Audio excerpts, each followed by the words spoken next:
Good afternoon, everyone.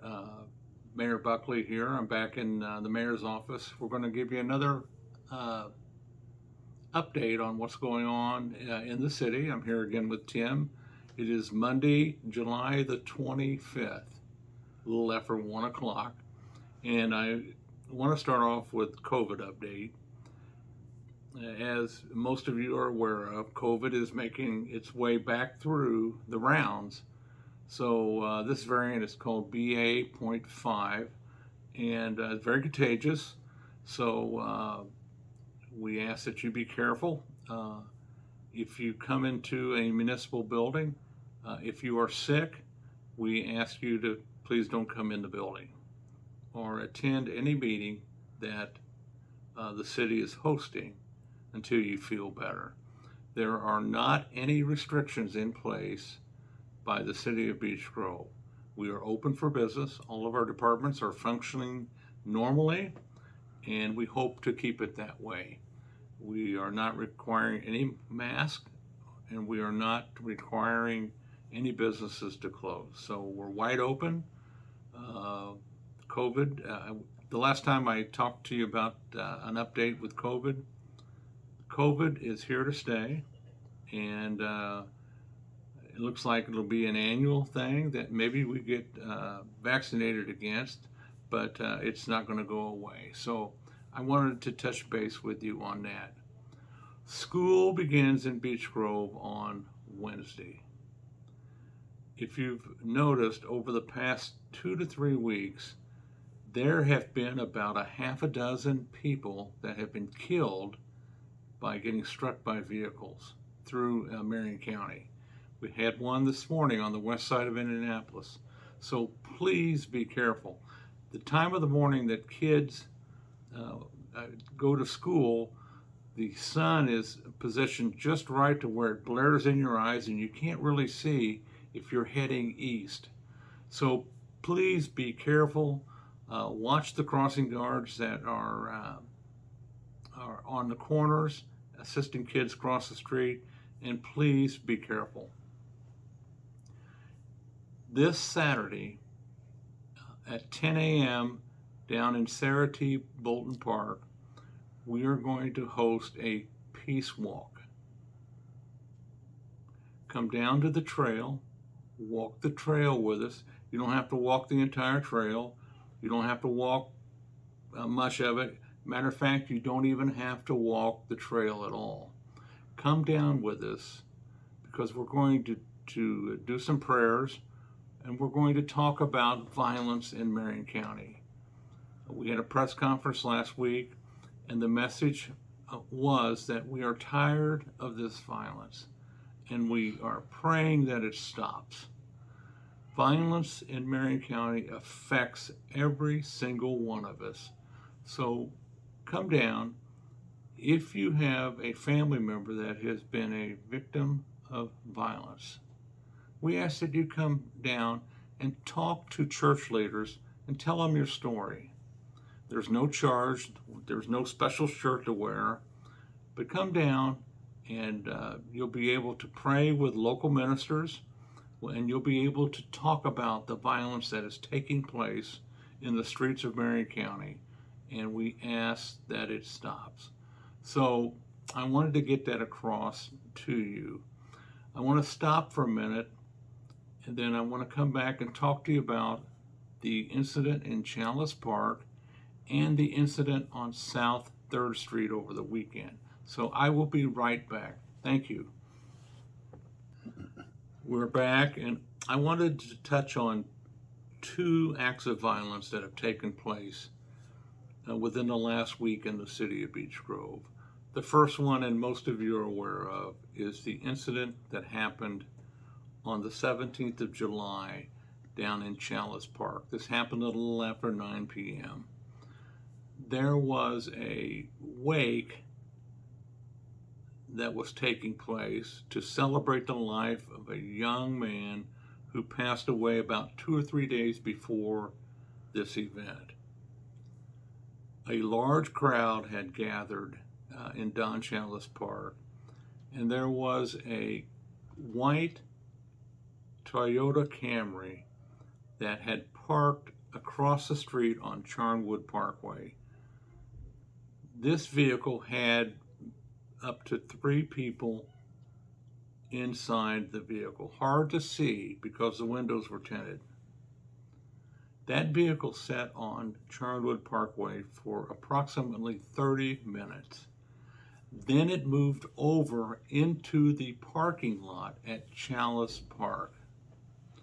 They sat in that vehicle for another 20 minutes and then got out of the vehicle and started shooting. Which leads us to believe that the people in the white car were targeting a certain group of people or an individual. Whether or not those people were the ones injured or killed, we don't know. The police believe that maybe one of the windows got shot out and the car took off.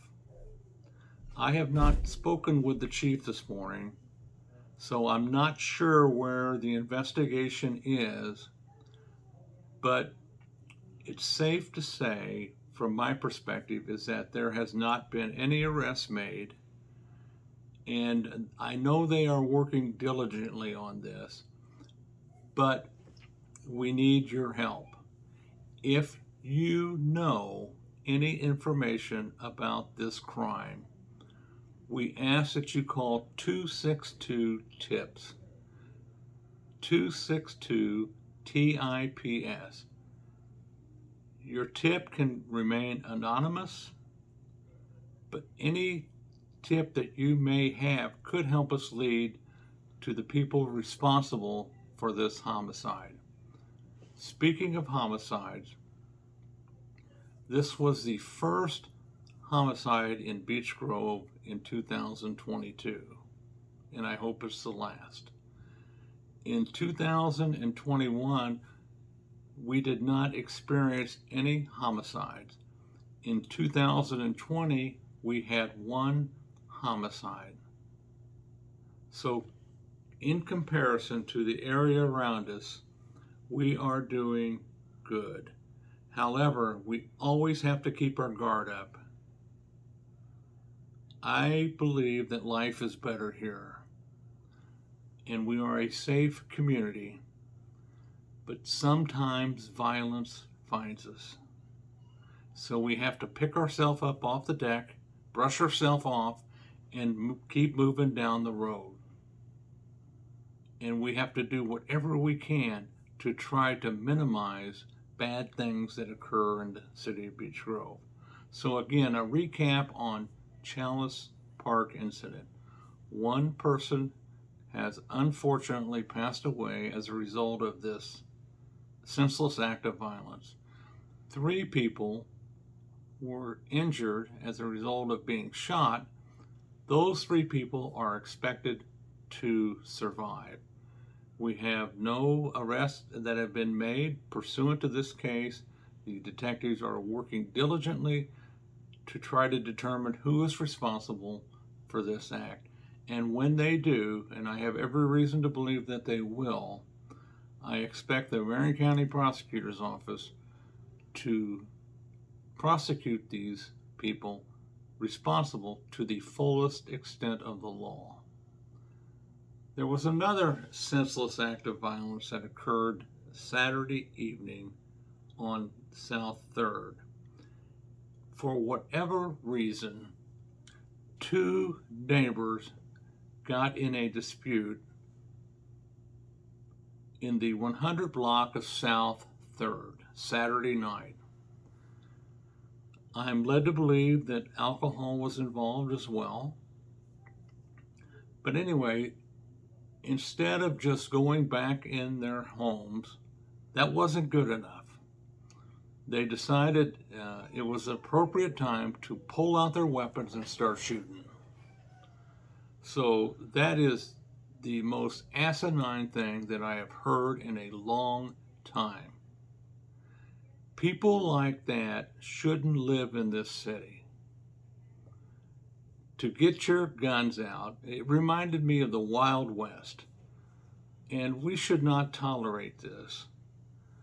The Beech Grove police made one arrest that I'm aware of as of this morning, and I fully expect the Marion County Prosecutor's Office to charge them with the appropriate crime and to prosecute them to the fullest extent of the law. We are a better city than that. Can you imagine getting a call late Saturday night that two neighbors, instead of settling their differences and going back inside, decided it was appropriate to pull out their guns and start shooting? Fortunately, no one was hurt. But it's very disappointing that the mentality is to go to guns. And that is one of the whole problems with society today. Instead of talking things out, instead of walking away or even sitting down and settling your dispute, we have to turn to gun violence. It's more prevalent with kids, but these are adults, and there's no excuse for what they've done. So I wanted to get that out to you today because that in fact did happen. So I will be back. I want to talk to you about some infrastructure things that are going on in the city and some programs that we are working on, and I'm anxious to share this news with you, so I'll be right back. We're back for another segment of our update to you.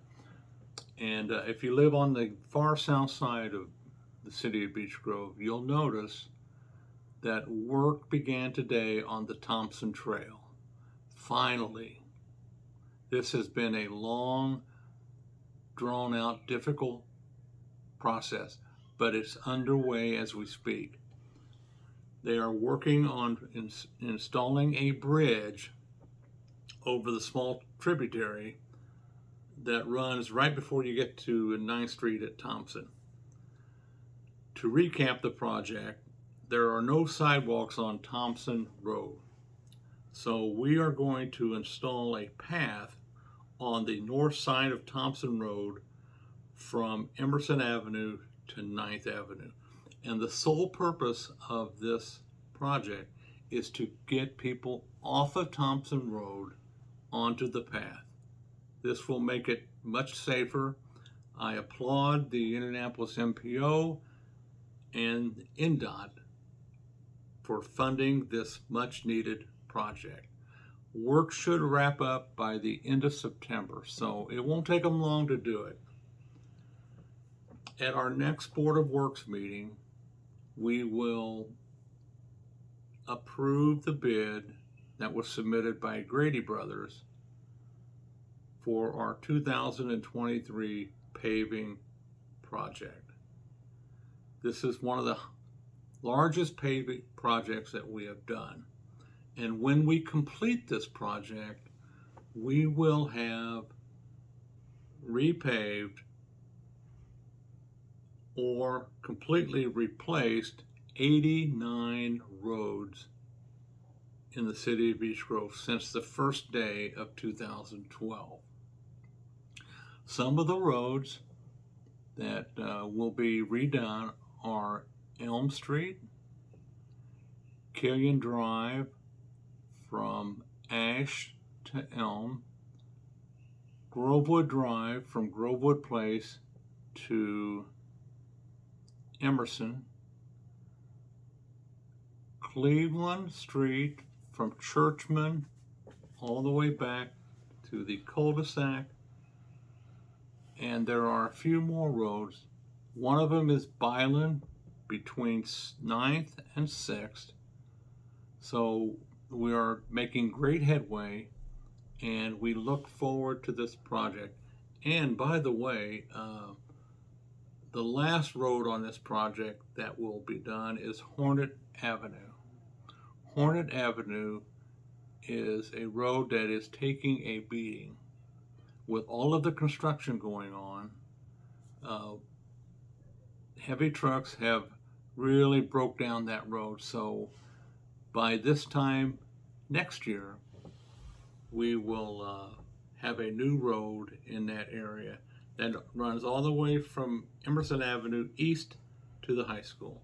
So we are certainly looking forward to that.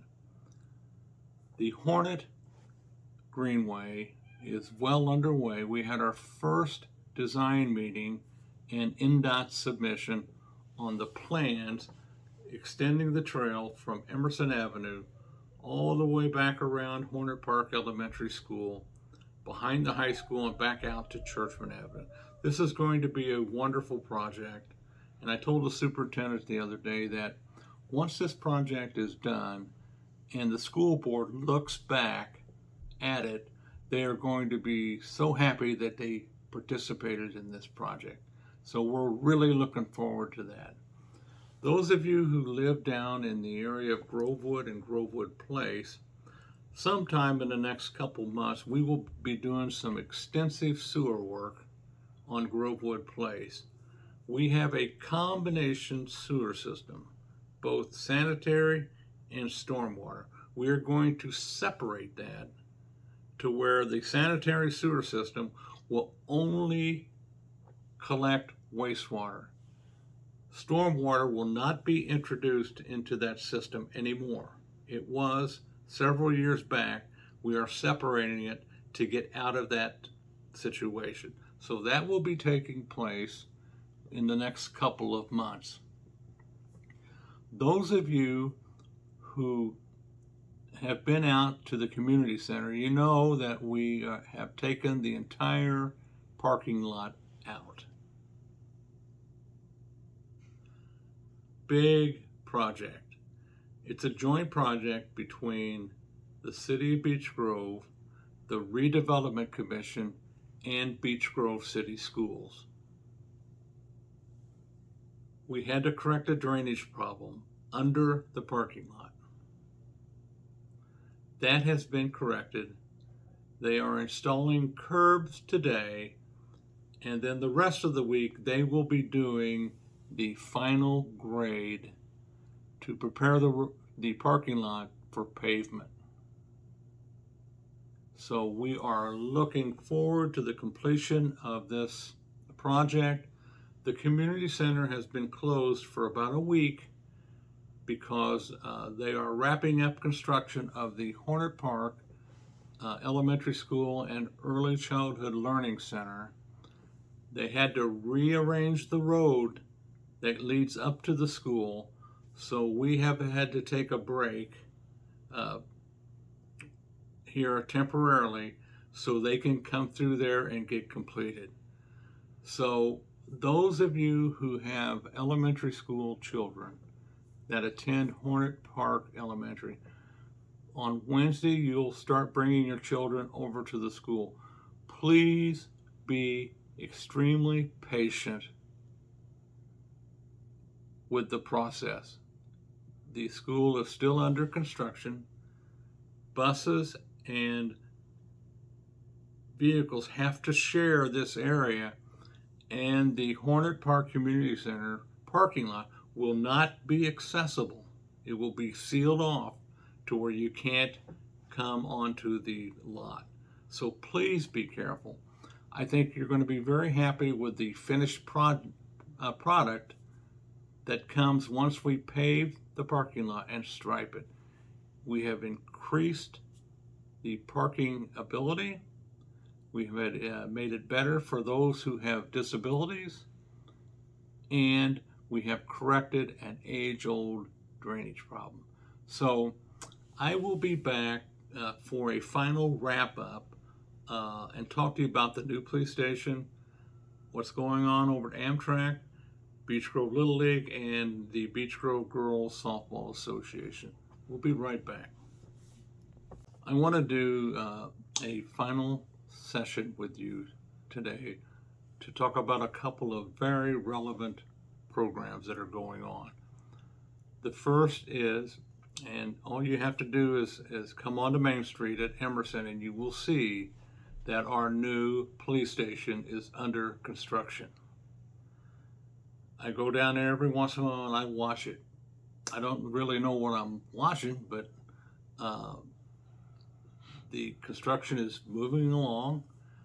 They have put footings in. Now they are building the block walls, and it's beginning to take shape. You'll be able to see how this building is going to be laid out. So we are very excited about it, and it boasts the future of our police in the city of Beech Grove. You may have remember uh, myself talking about the highest priorities.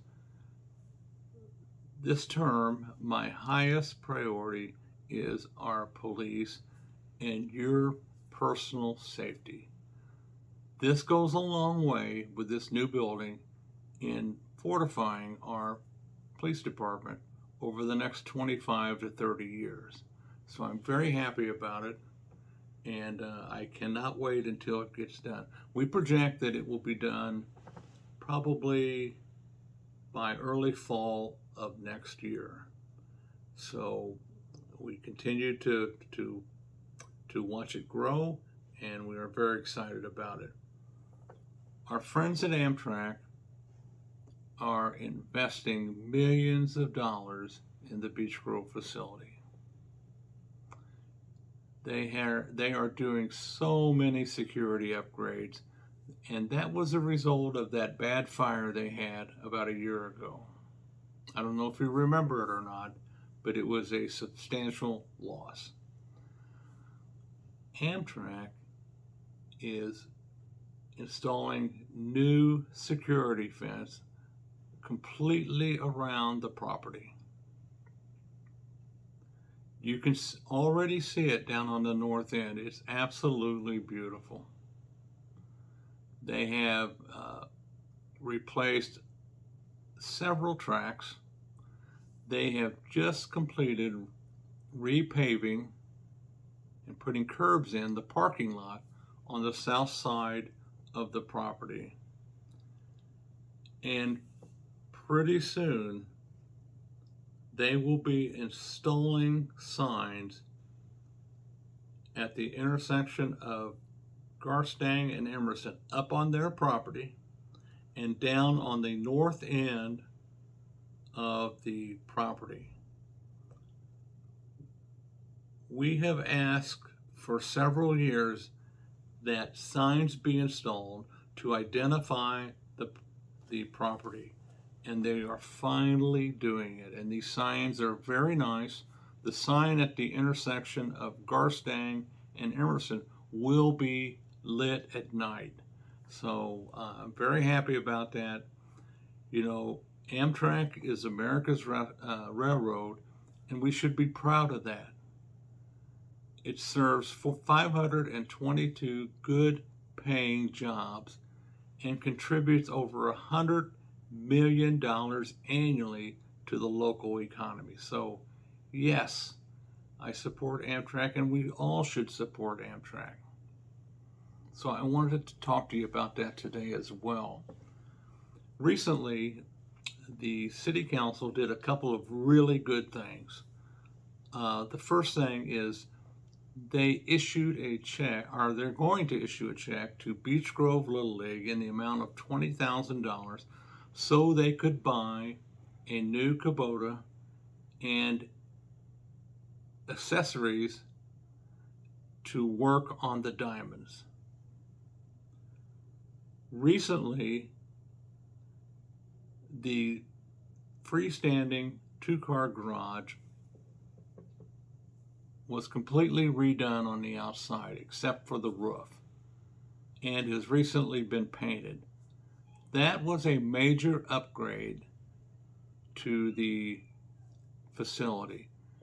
The concession stand building has recently been painted, and one of the dugouts was torn down and completely rebuilt. All of that was used with ARPA funds. So there has been a substantial investment made in the baseball fields at Hornets Park, and we're very happy about that.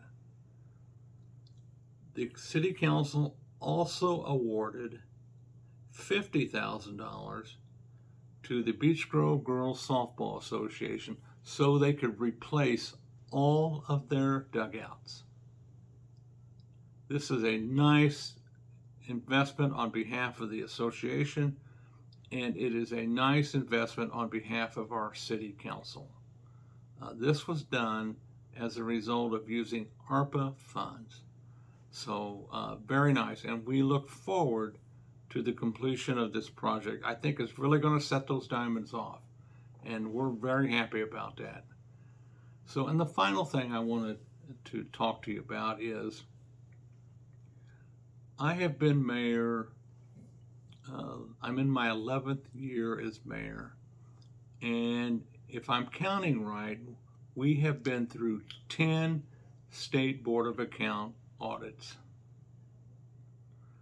2 clerk treasurers, Dan McMillan for 8 years, Jim Kaufman in his second year. This recent audit that we went through, it was for 2018, 2019, and 2020. And we had a federal audit for 2021. When you receive more than $750,000 in federal grants or federal funds, you become eligible for a federal audit. But the reason I wanted to talk to you about that is because the results were very good. We had the last 3 years, we have had 3 occasions where money was deposited into the wrong appropriations. That was immediately corrected, and with the amount of money that is receipted in and the amount of money that is sent out, that is a tremendously low figure. And we are very, very happy about that. Our balances were accurate. The 2 clerks that we have had over the past 10 years have done well when it comes to managing money and investing money properly and paying claims. We can't ask for anything more than that. There has never been, in the 11 years that I have been mayor, any question on inappropriation of money or any indication of fraud. So I am very happy about that, and I want those of you watching today, watching this video, to know it is refreshing that you have an honest government working on your behalf. And I appreciate the City Council. The Council President Pro Tem Robert Ferguson sat in with us on both the entrance and the exit interview. But it's just refreshing to know, with everything that goes on in the news, that you have an honest government working on your behalf. So I want to leave it at that, and we'll be back as these things come back up. We have more information on the Don Chalice incident or any incident in the city of Beech Grove. We will certainly share that with you. Thank you very much.